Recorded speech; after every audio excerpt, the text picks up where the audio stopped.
You didn't die on the road in history because the road was cruel. You died because the moment you chose to leave, protection ended. Not with drama, not with warning, but quietly, the same way most journeys in the past began. Before maps were reliable, before borders were clear, before help could be called from a pocket. The most dangerous decision an ordinary person could make was not rebellion, not crime, not war. It was movement. The moment you stepped beyond the familiar walls of your town, you were no longer part of a system designed, however imperfectly, to keep you alive. Inside a CD, there were rules, routines, faces that recognized you, wells you trusted, doors that might open when you knocked. Outside those walls, none of that followed. And that is where this story begins. Before we go any further, slow everything down for a moment. If you're listening at night, let the room stay dark. If you're walking, let your steps find their rhythm. And before the journey truly starts, take a second to like and subscribe, but only if you genuinely enjoy slow, immersive history like this. And let me know in the comments. What time is it right now? And where are you listening from? Now imagine the decision itself. Not heroic, not dramatic. You are not an explorer. You are not chasing glory. You are leaving because you must. Maybe the harvest failed. Maybe work disappeared. Maybe someone you loved is somewhere else. In history, most people traveled not because they wanted to see the world, but because staying meant slow ruin. You leave at dawn, because leaving at night is worse. The gates are already open, guarded not to protect you, but to protect what remains inside. No one asks where you're going. No one asks if you'll return. Departures are common enough to be unremarkable. What happens after is none of the city's concern. Within minutes, the road changes you. The stone beneath your feet gives way to dirt, ruts carved by countless carts, and paths worn not by design but by habit. There are no signs. Distances are guessed, not measured. A place described as nearby may take days to reach. A journey said to be safe may not have been traveled in weeks. Modern travel trains you to expect continuity. Roads that connect cleanly. Directions that stay true. In history, roads were suggestions. They forked without warning. They faded into fields. They led through territory claimed by people who never agreed to your passage. You carry what you can, which is never enough. Food spoils quickly. Water must be refilled from sources you have not seen. Clothing grows heavier with sweat, dust, and damp air. Every item you bring is a trade. Protection now, burden later. Ancient travelers learned to pack light because exhaustion kills as surely as hunger. And already, danger has begun to stack quietly against you. You are alone more often than you expected. Villages are farther apart than stories suggested. Travelers you pass do not linger. Stopping to talk means revealing weakness, curiosity, or intent, all of which can be exploited. Trust is expensive on the road, and most people cannot afford it. There are no patrols, no emergency shelters, no one clearing the path ahead. If you fall ill here, there is no pause button. The road does not care if you need rest. Weather does not care if you are unprepared. Injury does not wait for you to find help. The most unsettling realization comes slowly. The city you left behind would have noticed if you disappeared. The road will not. People vanish here without witnesses, without records, without graves anyone remembers. History is full of travelers who simply stop being mentioned. And the farther you walk, the clearer it becomes. The danger of historical travel was never just bandits or wild animals, though they existed. The real danger was distance itself. Distance from food you recognized. Distance from people who knew your name. Distance from any system that would notice if you did not arrive. By the end of the first day, nothing terrible has happened. And that is the problem. Because survival in history rarely ended suddenly. It wore you down in small, reasonable steps. Fatigue justified by progress. Hunger excused by tomorrow. Risk accepted because turning back felt worse. In the next segment, we'll follow the road itself, the paths that led nowhere, the directions that lied, and the reason so many journeys never truly had destinations. For now, take a slow breath. You have only just left the last safe place.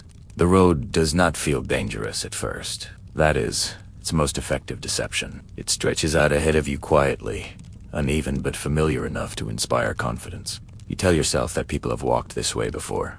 Merchants, messengers, pilgrims, and therefore it must lead somewhere meaningful. In history, that assumption was often the last comfortable thought a traveler ever had. Ancient roads were not built to guide. They were built to connect moments of need, and once that need faded, maintenance faded with it. Stone roads cracked and shifted. Dirt paths dissolved with the rain. Markers rotted, fell, or were stolen. What remained was not a system, but a memory. And memories are unreliable guides. You walk by instinct, following what looks most traveled, most logical, most human. But logic does not survive distance very well. A fork in the road appears without explanation. One path feels safer, wider, more confident. The other feels quieter, narrower, almost hesitant. No sign tells you which one reaches water, which one ends in marshland, which one passes through territory you are not welcome in. You choose, because stopping feels worse than choosing wrong. Modern minds expect correction. A wrong turn should reveal itself quickly. In history, mistakes could last for days. You might walk an entire afternoon before realizing the land has subtly changed, trees thinning, soil softening, the air growing damp. Turning back costs time you no longer have. Continuing feels like commitment. Many travelers pressed forward, not because it was right, but because admitting error felt unbearable. Maps, when they exist at all, are stories more than tools. Distances are compressed. Dangers are omitted. Rivers are drawn where they were remembered, not where they now flow. What is marked as a village may be abandoned. What is left unmarked may be the only place to survive the night. Trusting a map in history required faith, and faith does not feed you when supplies run low. Weather begins to interfere. Rain turns roads into traps, sucking at your feet, slowing each step until exhaustion creeps in unnoticed. Heat dries the body faster than expected. Cold arrives early in open land, without walls to hold warmth. Shelter is no longer something you stumble upon easily. It must be found, or created, or endured without. The road also strips away time. Days blur together when progress is measured in survival rather than distance. You begin to misjudge how far you've walked, how much food remains, how much strength you have left. Ancient travelers did not starve suddenly. They miscalculated again and again until there was nothing left to adjust. Isolation deepens the danger. Long stretches pass without another human in sight. When you do encounter someone, the moment is tense. Is this relief or risk? Are they traveling towards safety or Hawaii from it? On ancient roads, strangers are information, opportunity, and threat all at once. Trusting the wrong person can be fatal. Distrusting the right one can be just as deadly. Nightfall on the road feels different than nightfall in the city. There are no lamps guiding you, no walls narrowing the darkness. The land opens up, vast and indifferent. Sounds lose direction. Fires can be seen from far away, which makes them comforting and dangerous.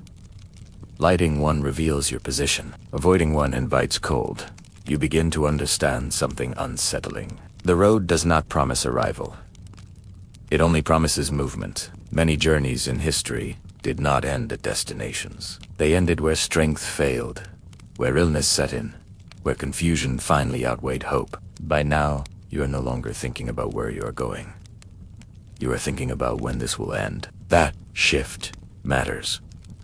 Because once the road becomes something to escape rather than something to follow, mistakes multiply quickly. In the next segment, we will follow what happens when exhaustion meets hunger, when shelter depends on strangers, and when trust becomes the most dangerous currency a traveler can spend. For now, keep walking. The road has not finished with you yet. Hunger arrives quietly on the road. Not as pain at first, but as distraction tugs. Decisions feel heavier than they should. Ancient travelers learned that hunger was not just a lack of food, it was a change in judgment. And once judgment begins to fail, the road becomes far more dangerous than distance ever was. Food is harder to find than stories suggest. Villages are not evenly spaced. Some have moved. Some no longer exist. Others are closed to outsiders by custom, fear, or necessity. When you do find a settlement, You are not greeted as a guest. You are assessed. You are watched. A traveler represents need. A need is a burden few can afford to take on. What food is offered is simple and uncertain, bread of unknown age. Stews cooked slowly over shared fires. Water drawn from the same sources, used for washing animals and waste. Refusing it feels rude. Accepting it feels risky. Ancient Bodhis lived with these risks daily. Yours has not. Illness does not announce itself immediately. It settles in later, when you are already far from help. Disease follows travelers closely. Roads connect not just cities, but infections. Fevers move faster than people. Parasites move without effort. Coughs are shared in close quarters, in barns, in roadside shelters, where bodies lie close for warmth. There is no isolation, no understanding of transmission, no way to stop what has already entered your body. Sickness on the road is not treated, it is endured, until it can no longer be. Shelter, when it appears, is never neutral. Inns are businesses built on trust and rumor. Some are safe, some are traps. Beds may be shared with strangers, insects, and disease. Locks are rare. Privacy is almost non-existent. Sleeping deeply is dangerous. Sleeping lightly is exhausting. Either way, rest never truly arrives. And then there are people themselves, the most unpredictable part of the journey. Fellow travelers may offer guidance, companionship, or protection. They may also offer lies, misdirection, or quiet betrayal. On the road, kindness and danger often wear the same face. Ancient travelers learned to read subtle signs, tone, posture, reputation, skills developed over a lifetime. You do not have them. Trust becomes a calculation you cannot avoid. Walking alone is dangerous. Walking with the wrong person is worse. Agreements are made quickly and broken easily. Promises are enforced only by strength or fear. If conflict arises, there is no authority to appeal to. The road has no law except survival. As days pass, small weaknesses compound. Blisters slow you. Hunger weakens you. Illness clouds your mind. Each problem alone might be manageable. Together, they narrow your options until every choice feels wrong. Turning back may no longer be possible.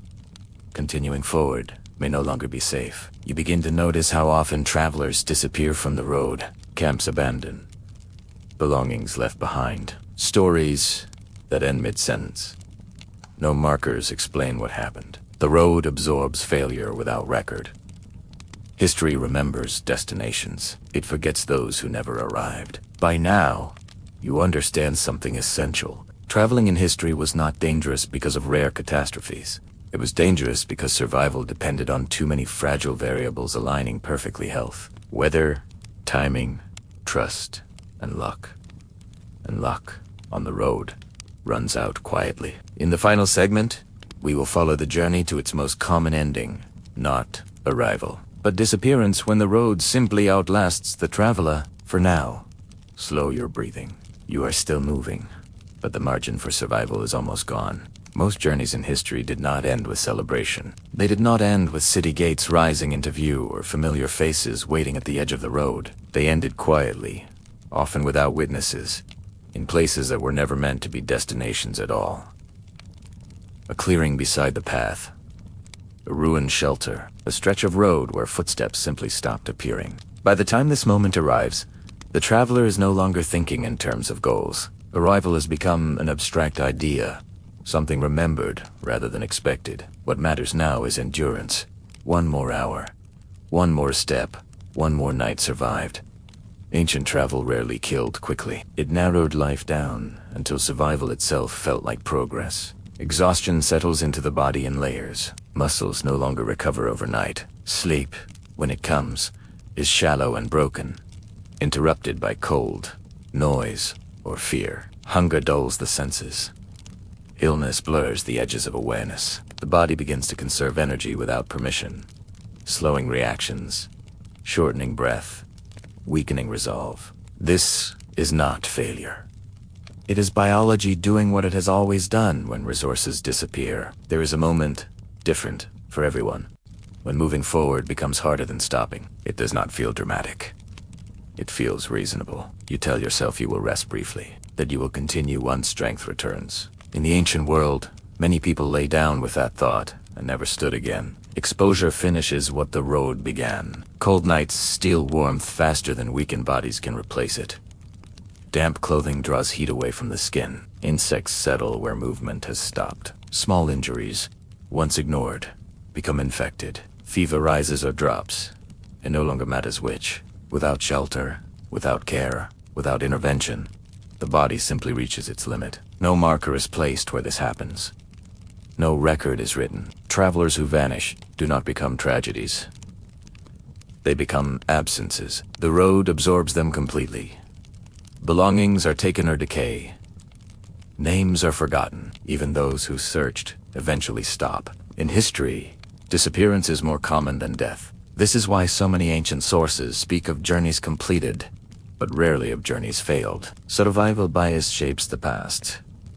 We hear from those who arrived. We do not hear from those who did not. And because of that, modern imagination fills the silence with adventure, bravery, and romance. The truth is quieter. Traveling in history was almost a death sentence, not because people were reckless, but because the world offered no margin for error. No backups, no rescue. No systems designed to catch you when strength failed. Every journey demanded health, luck, timing, and trust. All at once, without interruption. Modern humans are not weaker. They are simply adapted to a different kind of world. One where movement is supported invisibly, where help exists even when you do not see it, where disappearance is noticed. So when you imagine walking the roads of the past, remember, it was not courage that kept people alive. It was familiarity, knowing the land, knowing the people, knowing when not to move at all. If you are still listening, take a slow breath. Feel where you are right now. The distance you do not have to cross. The night you do not have to survive outdoors. The system's quietly working to keep you safe. And with that thought, we let the road fade into darkness, carrying with it all the journeys that never reached their end.